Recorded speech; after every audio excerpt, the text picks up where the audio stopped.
Mega డిఎస్సిలో జరిగిన అక్రమాలు బయట పెట్టాలని కోరుతూ నెల్లూరు వీఆర్సీ సెంటర్లో వైఎస్ఆర్ కాంగ్రెస్ పార్టీ యువజన విభాగం ఆధ్వర్యంలో ఆందోళన జరిగింది. ఈ ఆందోళనలో వైఎస్ఆర్ కాంగ్రెస్ పార్టీ ముఖ్య నేతలు హాజరయ్యారు. ఈ సందర్భంగా విద్యాశాఖ మంత్రి నారా లోకేష్ ఈ సంఘటనకు బాధ్యత వహిస్తూ రాజీనామా చేయాలని మాజీ మంత్రి కాకాని గోవర్ధన్ రెడ్డి డిమాండ్ చేశారు.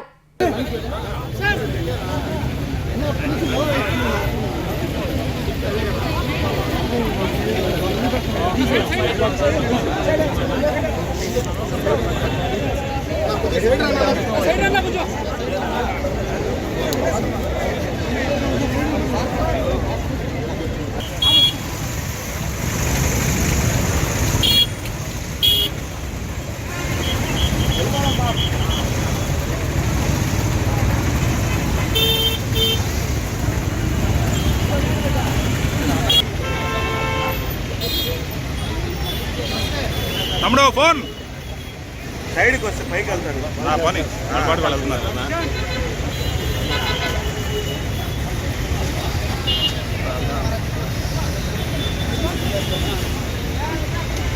తమ్ముడు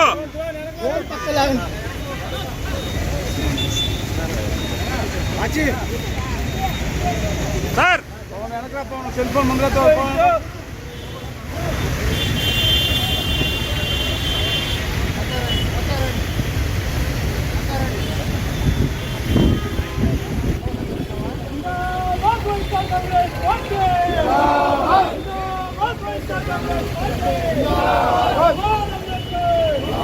రెండు 2024 ఎన్నికలకు ముందు నుంచి మెగా డిఎస్సి అని చెప్పి నిరుద్యోగులను ఊరించి ప్రభుత్వం ఏర్పడిన వెంటనే డిఎస్సి మీద నా తొలి సంతకం ఉంటుందని చెప్పి తొలి సంతకం చేసి ఎప్పటికప్పుడు వాయిదా వేస్తూ 2024 సంవత్సరంలో డిఎస్సి విడుదల చేయకుండానే 2025 సంవత్సరంలో డిఎస్సి నోటిఫికేషన్ విడుదల చేయడం జరిగింది. అయితే దానిలో అనేక పొరపాట్లు జరిగాయి. ఉపాధ్యాయులకు సంబంధించినటువంటి సీట్లు అమ్ముకున్నారు, వాళ్ళకు ద్రోహం చేశారు, అన్యాయం తలపెట్టారు. మెరిట్ లిస్ట్ కానీ సెలెక్టెడ్ లిస్ట్ కానీ లేకుండా నేరుగా మెసేజ్లు పంపారు. ఎవరన్నా అర్హత కలిగినటువంటి వాళ్ళు 3 పోస్టులకు 2 పోస్టులకు ఉన్నా సరే ఒకే పోస్టుకి ఎంపిక చేశారు. హైకోర్టు దాని మీద చివాట్లు పెట్టినా సరే హైకోర్టుకు తప్పుడు సమాచారం ఇచ్చారు. దాని మీద మేము అనేక సందర్భాల్లో మాట్లాడాం. మా శాసన మండలి సభ్యుడైనటువంటి దీని మీద సంపూర్ణమైనటువంటి అవగాహన ఉన్నటువంటి సోదరుడు పర్వతిరెడ్డి చంద్రశేఖర్ రెడ్డి గారు అనేక పర్యాయాలు దీనికి సంబంధించి లోటుపాట్లని, ద్రోహాలని, దొంగతనాలని, అవినీతిని ఎత్తి చూపడం జరిగింది. అయితే దానికి లోకేష్కు సమాధానం చెప్పేటువంటి శక్తి స్థాయి లేదు. చంద్రబాబు నాయుడు గారు సమాధానం చెప్పలేకపోతున్నాడు. కాబట్టి అధికారులను ఉసిగొల్పి వాళ్ళ చేత మీరు అనేక రకాలైనటువంటి సమాధానాలు ఇప్పిస్తున్నారు. వాళ్ళు చెప్పే సమాధానం ఏంది? ఏమయ్యా మీరు రిజర్వేషన్ ఎందుకు పొరపాటు చేశారంటే రిజర్వేషన్ లో పొరపాటు జరగలేదు. అంత అసెంబ్లీలో ఎమ్మెల్యేలు సమాధానం చెప్తారు, మంత్రులు చెప్తారు సమాధానాలు. ఏ ప్రశ్నకు సమాధానం లేదండి, బి ప్రశ్నకు సమాధానం అవునండి, సి ప్రశ్న ఉత్పన్నం కాదండి అన్నట్టుగా ఆయన మాట్లాడే ఏంటంటే అది లేదండి, ఇది కాదండి, ఇది ఉత్పన్నం కాదండి, తెలియదండి అని అన్నాడు. మేము కోనా శశిధర్ గారు సమాధానం చెప్తారా, చంద్రబాబు నాయుడు గారు చెప్తారా, నారా లోకేష్ చెప్తారా, పవన్ కళ్యాణ్ చెప్తాడా, ఇంకెవడన్నా వాళ్ళకి సంబంధించినటువంటి ఉసుగొలిపే వాళ్ళు చెప్తారా? మేము అడిగేటువంటి వాటిలో స్పష్టమైనటువంటి విషయాలు ఈరోజు మిమ్మల్ని అడుగుతున్నాం. మీరు ధైర్యం ఉంటే సమాధానం చెప్పండి. లేదు అనుకుంటే పొరపాటు జరిగింది, దాన్ని సరిదిద్దుకునేటువంటి ప్రయత్నం చేయండి. లేదు అనుకుంటే ఒప్పుకోండి, తప్పు జరిగిపోయింది, మేమేదో తినేసాం నిరుద్యోగులకు సంబంధించి, దాని మీద ఆశలు పెట్టుకున్నాం, దాని ప్రకారం తిన్నామని చెప్పి దాన్ని ఒప్పుకోండి. ఏది ఒప్పుకోకుండా మాట్లాడినటువంటి కేసు పెడతానని చెప్పి 15 లక్షల రూపాయలు ఇస్తే చల్లగా వస్తే ఉద్యోగం ఇస్తానని చెప్పినటువంటి ఆడియోలు వైరల్ అవుతుంటే వాటి గురించి ఏమాత్రం మాట్లాడకుండా వాళ్ళ మీద చర్యలు తీసుకోకుండా మీ దగ్గర పనిచేసేటువంటి తాత్కాలిక ఉద్యోగి చేత మీరు ఎందుకు క్వశ్చన్ పేపర్ని అప్లోడ్ చేయించారు? అతనికి ర్యాంక్ వచ్చిన మాట వాస్తవమా కాదా? ఎందుకు అతని ర్యాంకుకి సంబంధించినటువంటి దాంట్లో ఒకరోజు వెరిఫికేషన్ రాలేదంటాడు, వెరిఫికేషన్ రాలేదు కోర్టుకు పోయాడు, కోర్టుకు పోతే మీరు బెదిరించి దాన్ని ఎందుకు విత్డ్రా చేయమంటున్నారు? మాట్లాడినటువంటి వాళ్ళ మీద పోలీస్ కేసులు ఎందుకు పెడుతున్నారు? అంటే మీరు అడగదొక్కాలనేటువంటి ఆలోచన చేస్తున్నారు. సరే, ఎన్ని విషయాలకు ఎత్తు. నేను సూటిగా మిమ్మల్ని అడిగేది 2012వ సంవత్సరంలోనే స్పోర్ట్స్ కోటాకు సంబంధించి ఆనాటి ఉమ్మడి ప్రభుత్వం ఒక జివోని విడుదల చేసింది. జివో ఎంఎస్ నంబర్ 74/8/9 అంటే ఆగస్టు 9వ తేదీ నాడు 2012వ సంవత్సరం రిలీజ్ చేసింది. అది వాస్తవమా కాదా? దానికి సమాధానం చెప్పండి. దాంట్లో 29 క్రీడలు ఉన్నాయి, 2% రిజర్వేషన్ కల్పించారు. దాని మీద ఎక్కడా కూడా కోర్టుకు పోవడం కానీ, దానికి సంబంధించినటువంటి స్పోర్ట్స్ కోటాలో అన్యాయం జరిగిందని చెప్పినటువంటి సంఘటనలు కానీ ఏమీ లేవు. అటువంటి నేపథ్యంలో డిఎస్సి వచ్చిన తర్వాత చంద్రబాబు నాయుడు బర్త్డే అందరూ గుర్తుంది కదా, 420 అంటే ఏప్రిల్ 20వ తేదీ జన్మ కూడా అదే విధంగా జన్మించాడు ఆయన. దానికి ముందు 420కి ఒక అడుగు ముందుకేసాడు. అంటే 19వ తేదీ 2 జీవోలు ఇచ్చాడు. GOMS number 41, GOMS number 47. 4 ఏం చెప్తుంది, 2% 3% పెంచేశాడు. గేమ్స్ ఏం చేశారు, 29ని 65కి చేశారు, 36. ఆ గేమ్స్ ఏంది, తగ్గా పోరా, ఈ పక్క కూడా ఆ పక్క కూడా పట్టుకొని లాగితే వాడికి స్పోర్ట్స్ కోటాలో సీటా, యోగాసనం వేస్తే సీటా, అంటే దాదాపుగా ఏది బాగా ఉన్నటువంటి బాల్ బ్యాడ్మింటన్ దగ్గర నుంచి అన్ని చేర్చారు 65. వాటి కొన్నిటికి అసోసియేషన్లు లేవు, కొత్తగా అసోసియేషన్లు పుట్టినటువంటి వాటిని తీసుకొచ్చి ఏం చేశారు, అప్పటికప్పుడు వాళ్ళ దగ్గర ఫేక్ సర్టిఫికేట్లు ఇచ్చారు. దాంతో పాటు మీరు ఏం చేశారు, ఒక ఎన్ని రకాలుగా వాళ్ళ ఒక స్పోర్ట్స్ ఇది జీవోఎంఎస్ నంబర్ 4 19వ తేదీ ఏప్రిల్ రిలీజ్ అయినటువంటి జీవోలో దాంట్లో ఏం చెప్పారు, 3% పెంచారు, 65 క్రీడలు పెంచి దాంతో పాటు ఏం చెప్పారు, ఎవడైతే నేషనల్ లెవెల్లో ఛాంపియన్షిప్ సాధిస్తాడో వాడు సెకండరీ, పార్టిసిపేట్ చేసినోడు ఇనిషియల్ గా వాడిని రికమెండ్ చేశారు, వాడిని ఫస్ట్ ప్లేస్ లో పెట్టారు. ఇవన్నీ బాగానే ఉన్నాయి. చంద్రబాబు నాయుడు గారు మర్రా అదే రోజు 19వ తేదీ జీవోఎంఎస్ నంబర్ 47 రిలీజ్ చేశాడు. ఏమని, కాంపిటేటివ్ ఎగ్జామ్ అనేటువంటిది రాయకుండానే, పరీక్షలో కూర్చోకుండానే స్పోర్ట్స్ కోటాలో సర్టిఫికేట్ ఇస్తే వాడికి ఉద్యోగం ఇస్తా అని చెప్పి 421 పోస్టులు స్పోర్ట్స్ కోటాలో మీరు అమ్ముకున్నటువంటి మాట వాస్తవమా కాదా? డిఎస్సికి ముందే ఈ జీవో ఎందుకు ఇచ్చారు?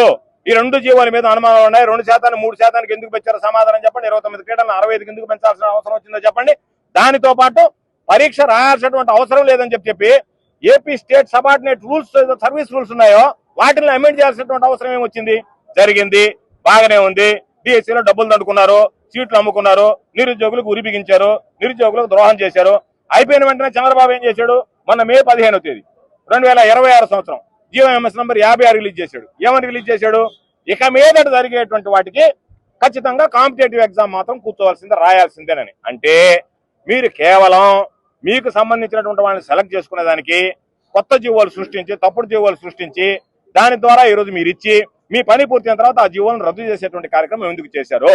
కాబట్టి మీరు విడుదల చేసినటువంటి జీవో, మీరు రద్దు చేసినటువంటి జీవో, ఈ మధ్య జరిగినటువంటి కీలక పరిణామాలకి ఎవరు బాధ్యత వహిస్తారు అనేటువంటి దాని మీద మీరు సమాధానం చెప్పాల్సినటువంటి అవసరం ఉంది. కాబట్టి మేము స్పష్టంగా మిమ్మల్ని అడుగుతున్నాం. డిఎస్సీలో అనేక రకాలైనటువంటి జరిగాయి. కాబట్టి ఈరోజు మేము అక్కడికి వెళ్ళి మెమోరాండం ఇచ్చాం కలెక్టరేట్ లో. పాపం యువకులందరూ కలిసి మొన్న విద్యార్థులు చేస్తే వాళ్ళని పోలీసులు అరెస్ట్ చేశారు. ఈ రోజు యువకులు వస్తే వాళ్ళు లోపలిగా రావడానికి లేదు. అసలు కలెక్టరేట్ అనేటువంటి ప్రజలకు సంబంధించినటువంటిది, ప్రజల సమస్యలకు సంబంధించి పరిష్కార వేదిక. ఇక్కడికే మీరు ఎవరు రావడానికి లేదు. మీరు ఎవరన్నా 5 మంది 10 మంది వచ్చి మాట్లాడండి అని చెప్పన్నారు. సరే, మా మీద డ్రోన్లు ఎగరేశారు. పాపం మీడియా తీసినారు లేదు కానీ అంతకన్నా ఎక్కువ ఫోటోలు తీశారు. ఏదైనా మా ఫోటోలు కావాలంటే వాళ్ళని అడిగితే బ్రహ్మాండమైనటువంటి ఫోటోలు ఉంటాయి వాళ్ళ దగ్గర. అడుగడుగునే తీశారు ఫోటో. అడుగేస్తే ఫోటో, అడుగు తీస్తే ఫోటో, చెయ్యెత్తే ఫోటో, అరిస్తే ఫోటో, ఏది చేసినా ఫోటోనే. కాబట్టి మీకన్నా మా దగ్గర ఉండేటువంటి ఫోటోగ్రాఫర్ల కన్నా పోలీసుల దగ్గర ఎక్కువ ఫోటోగ్రాఫర్లు ఉన్నాయి. ఏం ఇబ్బందిలే. అదేమంటే మీరు కేసులు పెడతా ఉంటున్నారు. మీరు కేసులు పెట్టినా, మమ్మల్ని అరెస్ట్ చేసినా, మమ్మల్ని అందరినీ జైళ్లలో నింపినా ఏమీ భయపడేటువంటి పరిస్థితి ఉండదు. కానీ మేము మిమ్మల్ని డిమాండ్ చేసేది, ఇప్పటికైనా దీని మీద సిట్టింగ్ జడ్జి చేత, హైకోర్టు సిట్టింగ్ జడ్జి చేత న్యాయ విచారణ జరిపించేటువంటి దమ్ము ధైర్యం మీకుందా? రెండవది, లేదా సిబిఐ చేత విచారణ జరిపిస్తారా? జరిగినటువంటి మెరిట్ లిస్ట్ కానీ సెలెక్టెడ్ లిస్ట్ లో జరిగినటువంటి తప్పును సవరించి మెరిట్ లిస్టు సెలెక్ట్ లిస్ట్ చేసి దాని ప్రకారం అనర్హులను తొలగించి అర్హులైనటువంటి వాళ్ళకి ఉద్యోగ అవకాశం కల్పిస్తారా లేదా?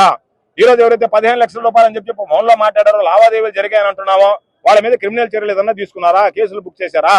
అదేవిధంగా అక్కడ ఉన్నటువంటి అవుట్ సోర్సింగ్ ఉద్యోగం తీసుకొచ్చి ప్రశ్న పత్రం మీరు అప్లోడ్ చేశారు కాబట్టి ఆ ఉద్యోగుల మీద, వాళ్ళకి ఆ పని అప్పగించి బాధ్యత అప్పగించినటువంటి ఉన్నతోద్యోగుల మీద, వాళ్ళ మీద ఏమైనా చర్యలు తీసుకున్నారా? కాబట్టి మేము ఎందుకు చెప్తున్నామంటే మీ కింద వాళ్ళ మీద చర్యలు తీసుకోవటంలే, జరిగినటువంటి పొరపాట్లు సరిదిద్దాలనేటువంటి ఆలోచన చేయడంలే, చివరి కోర్టు కూడా తప్పుదారి పట్టించేటువంటి పరిస్థితి ఏర్పడ్డారు. ఈ రోజు అధికారులు చూస్తే రాజకీయ నాయకులాగా మీరు ఇచ్చింది చదువుతున్నారు, దాన్ని పెద్ద వేసి జనాలను మభ్యపెట్టేటువంటి ప్రయత్నం చేస్తున్నారు. కాబట్టి 100కి 100 పాళ్ళు ఈ రోజు పాపం దాని మీద కోటి ఆశలు పెట్టుకున్నటువంటి వాళ్ళ మీద నీళ్లు చల్లారు, వాళ్ళకు ద్రోహం చేశారు. ఖచ్చితంగా ఈ విషయంలో న్యాయం జరిగేంత వరకు మా నాయకుడు జగన్మోహన్ రెడ్డి గారి నాయకత్వంలో వైఎస్ఆర్ కాంగ్రెస్ పార్టీ శ్రేణులన్నీ పోరాటం చేస్తాం. అందులో భాగంగా మొన్న విద్యార్థులకు సంబంధించినటువంటి కార్యక్రమం జరిగింది. ఈ రోజు మరలా యువతకు సంబంధించినటువంటి నెల్లూరు జిల్లా యువత ఆధ్వర్యంలో ఈ రోజు బ్రహ్మాండంగా ఈ కార్యక్రమాన్ని నిర్వహించారు. నేను యువతకి హృదయపూర్వకమైనటువంటి అభినందనలు తెలియజేస్తున్నా. ఈ రోజు దగ్గరుండి ఈ కార్యక్రమాన్ని పాపం అన్ని విధాలు అన్ని వాళ్ళై ఈ రోజు పాపం చంద్రశేఖర్ రెడ్డి గారు, విజయన్న వీళ్ళందరి సమన్వయంతో బ్రహ్మాండంగా ఈ కార్యక్రమాన్ని చేయడం జరిగింది. కాబట్టి రాబోయేటువంటి రోజుల్లో కూడా నిరుద్యోగుల పక్షాన ఎవరైతే ఈ రోజు డిఎస్సీలో మోసానికి, అన్యాయానికి, ద్రోహానికి గురయ్యారో వాళ్ళ పక్షాన నిలబడి మా నాయకుడు జగన్మోహన్ రెడ్డి గారి ఆదేశాలతో జగన్మోహన్ రెడ్డి గారు ఇప్పటికే అనేక రకాలైనటువంటి ప్రశ్నలు సంధించడం జరిగింది. వాటికి ఏటి కూడా సమాధానం చెప్పలేదు. కాబట్టి మేము ఖచ్చితంగా పోరాటం చేస్తాం. మా లక్ష్యం పొరపాట్లు సరిదిద్దాలి. ఈ రోజు ఉన్నటువంటి విద్యాశాఖ మంత్రి ఎవరైతే ఉన్నారో లోకేష్ అనేటువంటి వ్యక్తి వెంటనే రాజీనామా చేయాలి. చంద్రబాబు నాయుడికి ఈ సమాజం మీద ఎంత చిన్న చూపు అంటే అటువంటి పిల్లవాడిని విద్యాశాఖ మంత్రిని చేస్తాడా? ఎవడన్నా చదువు సంజయ్ లేనటువంటి వాడిని చదువు కోసం ఇతర దేశాలకు పంపిస్తే ఆ ఇతర దేశాల్లో స్విమ్మింగ్ పూల్ చదువుకొని వచ్చినటువంటి వాడిని, స్కూల్లో చదువుకోకుండా స్విమ్మింగ్ పూల్ చదువుకొని స్విమ్మింగ్ నేర్చుకుని వచ్చినటువంటి వాడిని, అటువంటి వాడిని తీసుకొచ్చి మీరు విద్యాశాఖ మంత్రిగా చేస్తే ఈ సమాజానికి మీరు ఎటువంటి సందేశం ఇస్తున్నారంటే ఇటువంటి వాళ్లే మా పరిపాలనలో ముఖ్యమంత్రులుగా మంత్రులుగా ఉంటారు. కాబట్టి ఎవడైతే దానికి భిన్నంగా వ్యవహరిస్తాడో, ఎవరైతే చదువు సంజయాలైన ముద్దబ్బాయిలు ఉంటారో వాళ్ళని తీసుకొచ్చి విద్యాశాఖ మంత్రిగా మీ సమాజం మీద మీ మీద దృష్టితే జరిగేటువంటి పరిణామాలు ఏ విధంగా ఉంటాయనేటువంటి దానికి ఇది ఒక ఉదాహరణ. ఖచ్చితంగా రాబోయేటువంటి రోజుల్లో వైఎస్ఆర్ కాంగ్రెస్ పార్టీ నిరుద్యోగుల పక్షాన డిఎస్సీలో దగా పడ్డటువంటి లక్షలాది మంది అభ్యర్థులు ఎవరైతే పరీక్ష రాశారో వాళ్ళ పక్షాన నిలబడి పోరాటం చేస్తామని చెప్పి ఈ సందర్భంగా తెలియజేస్తాం. Pernati naturals, central avenue, first cross road, Magunta layout, Nellore.